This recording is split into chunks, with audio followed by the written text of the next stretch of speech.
Hello friends, मेरा नाम doctor दीपक धनखड़ है और आप सभी का मेरे यूट्यूब चैनल की एक और वीडियो में स्वागत है। आज हम बात करने जा रहे हैं एक और इम्पोर्टेंट टर्म के बारे में जिसे बोलते हैं EGFR।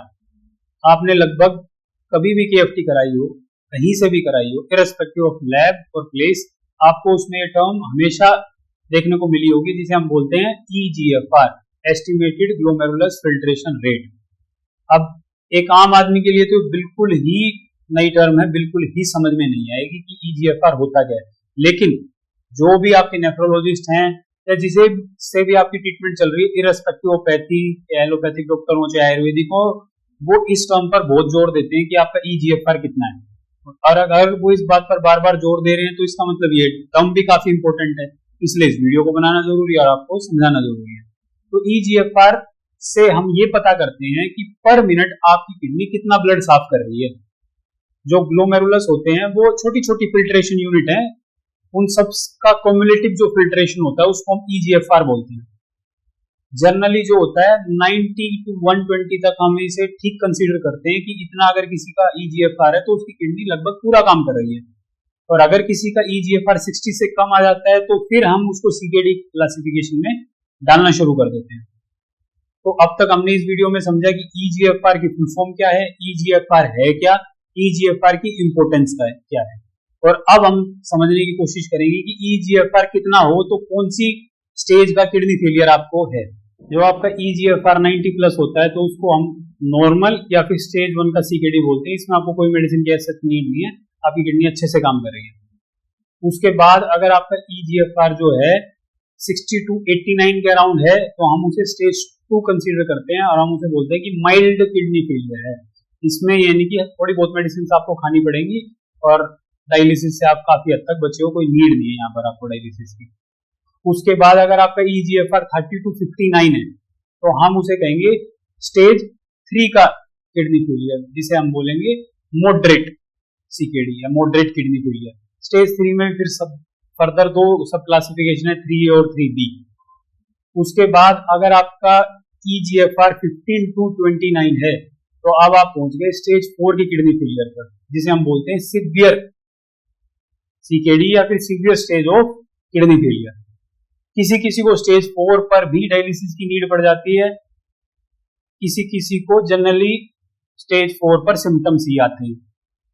सिम्टम्स का डायरेक्टली जो है कनेक्शन है EGFR से। जितना कम EGFR होता जाएगा उतने ज्यादा सिम्टम्स पेशेंट में देखने को मिलेंगे, बशर्ते पेशेंट जो है एसिम्प्टोमेटिक ना हो।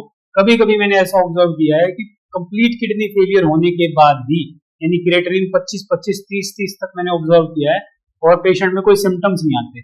तो उसका रीजन 2-3 होते हैं, या तो अभी all of a sudden creatinine बढ़ा है तो बॉडी टॉलरेट कर पा रही है, या फिर उसको AKI है, एक्यूट किडनी इंजरी है, इसलिए सहन कर पा रहा है। जनरली लंबे समय तक हाइयर क्रिएटिनिन लेवल जो है पेशेंट सहन नहीं कर पाता।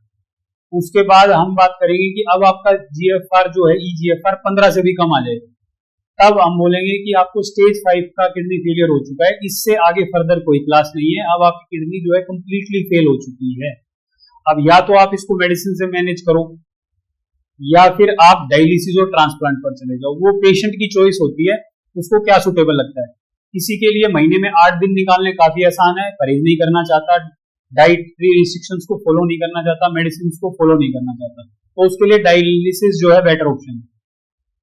कुछ पेशेंट्स को ये लगता है कि जो है डायलिसिस से उनकी day to day life hampered हो रही है, क्योंकि 8 दिन तो वैसे ही खराब हो जाते हैं, 8 दिन उसकी रिकवरी में लग जाते हैं, 16 दिन महीने के आपके ऐसे ही चले जाते हैं, जिससे वो जॉब नहीं कर पाते, तो मेडिसिन को प्रेफर करते हैं।